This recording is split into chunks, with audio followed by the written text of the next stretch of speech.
now. Cheers to you. And cheers to you. Hello, Internet. Welcome to the show. Thank you for joining us. With big news of the Damian Lillard trade, how's that going to affect our Jazz? All that and more. My name is Darren. That is AJ. And this is the DNA Sports Recap. Roll the intro.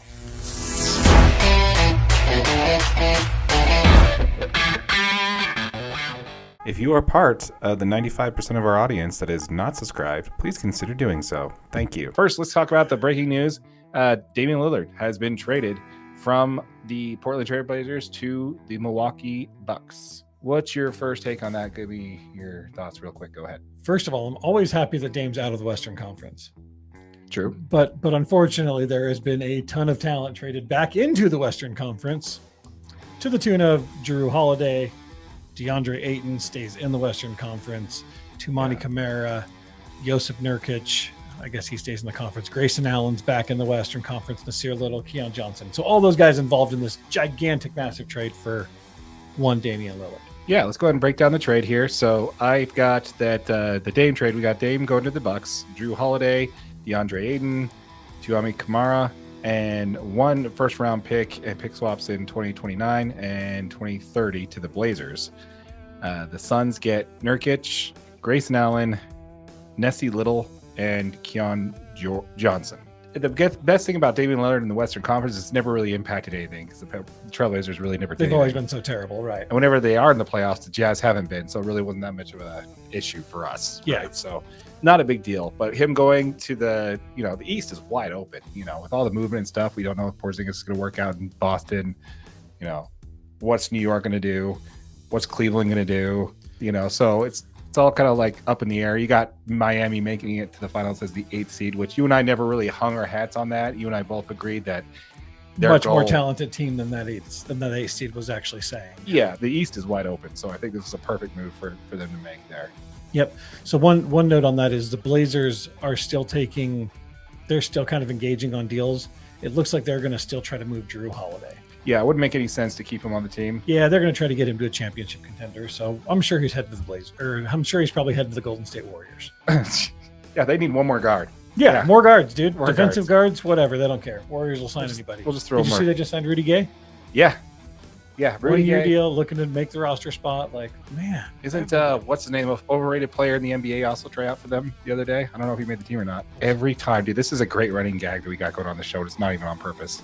Every time we try to talk about this guy, I forget his name and we spend 5 minutes trying to figure it out. I still don't know who you're talking about. Okay. MVP, played for the Orlando Magic, got traded to the Lakers. Dwight Howard. Every single time. Every time. Sorry, Dwight. You're just the most overrated player in NBA history. I'm sorry. Just absolutely nobody. You played in China last year. You had an okay season playing against players that are massively undersized and you're way stronger than. And now you think you're ready for the NBA again. Well, that's going to be a pass. Dwight Howard, who might sign with the team. I don't know if that actually went down or not. I know that they were looking into it. Chris Paul's on the team. Might as well add Jrue Holiday. And I'm not sure. I'm not sure where Chris Paul even fits in on that team, to be honest with you. With all that change, right? Milwaukee moves from the number 4 favorites to win the NBA title next year to the number 1 favorites. The odds are now 4-1. Milwaukee's the favorites to win the NBA championship next year. Really? Wow. Okay. 4-1. All they did was add Damian Lillard. Wow, they didn't. Okay. I mean, they didn't really move. I mean, besides the Jrue Holiday, obviously he's a huge defensive piece. He's what's helped make that team successful. When you have Jrue Holiday on your roster, he has the ability to lock down the big time guards in this league, right? I mean, that's the high scoring position in all of these teams you're going to face.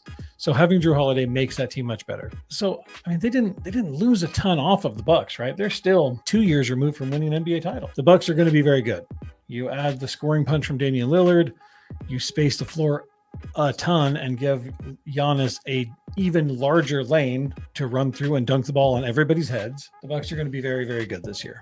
The Bucks are sending a lot of role players to the Blazers and some picks. That 2029 pick is going to be very scary because Giannis has already been in the media saying that he's chasing championships. Yeah, I think that was his way to get them over, to get them to trade for Damian. I mean, you got to love how straightforward and honest he is. Like, look, the goal was to get a ring here. The next goal is to win another championship. Is that here or is that somewhere else? I don't know. Yep. He's like, but I'm not going to stick around and sign a max extension if we're not competing. Giannis is a real one, dude. Yeah, he came out and just said that, like, this is how it's going to be. I'm not going to just sugarcoat it and say, oh, yeah, I'm a Buck for life.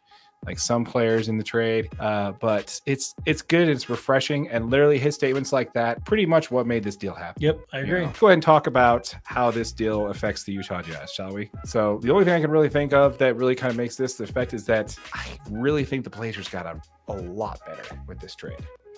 The Blazers? The Blazers got better. You add a disgruntled, overpaid big man from Phoenix, and you put him with the team where he can be a second scoring option or potentially a first with Scoot. We'll see how well Scoot handles, but they're going with their young backcourt, and you got a playoff experience, finals experience center that is upset about being a third or fourth option. Now gets to be the second or first option on a team. I think Portland is going to be a much better team this year than they were last year. I totally agree. And it's funny because I did not look at it that way, actually. I didn't think that adding DeAndre would be that great of an ad just because he's been really irrelevant with the Suns, right? I mean, he hasn't been anything special. I like the move. I think Portland is still going to struggle. We're going to see how Scoot Henderson does. He's a fantastic player, right? Mm-hmm. But we're not sure how he's really going to react in this big time stage in Portland, because he's now, after this move, he's expected to carry the torch of Damian Lillard. He's expected to be a successful guard. He's expected to score 30 points a night. Those are very big shoes to fill in Portland. Yeah, I would argue that there's not that kind of expectation on him. I think that Portland went young with their guards and realized they're going to run with a super young backcourt. They have a strong front court now with DeAndre Ayton. And I'm willing to bet you that they bought some time with the fan base. I don't think they have to turn this around and be a playoff team this year or the next year. I do think they made themselves a much better team. They're not going to be the last team in the West this year, like everybody expected to be. Right. So I think they got time. I think Scoot could probably score 20, 25 points. Just look out for this kid, man. If it wasn't for Victor, he would have been number one pick easily. 3.